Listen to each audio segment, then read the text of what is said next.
So ayun guys, isang maulang umaga nga po pala sa ating lahat guys. For today's video nga po pala guys, dahil wala po akong pasok sa trabaho ngayon guys, ay pumunta po kami ng munisipyo ng aking misis para asikasuhin po ang mga requirements para sa operasyon ng aking biyanan sa darating na November 11.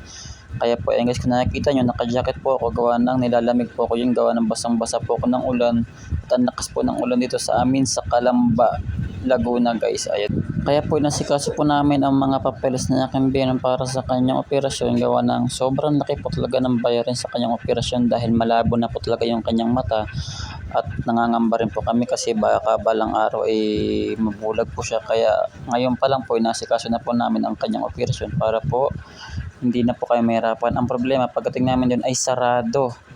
Ayan po, doon lang po kami nalungkot, Charis. Ayan po, pagdating po talaga namin din, sarado po talaga guys. Pinapabalik po kami bukas. Ang problema lang po ay hindi ko na po masasamahan si Mrs. bukas. Gawa ng may pasok na po ako sa trabaho. Ngayon ko lang po sinulit yung araw. Gawa ng day off ko lang po ngayon. Kaya po umuwi na lang po kami, gawa ng sarado po talaga guys. Ayan, wala kami magagawa dahil sarado. Alam na. Salamat po sa mga manonood.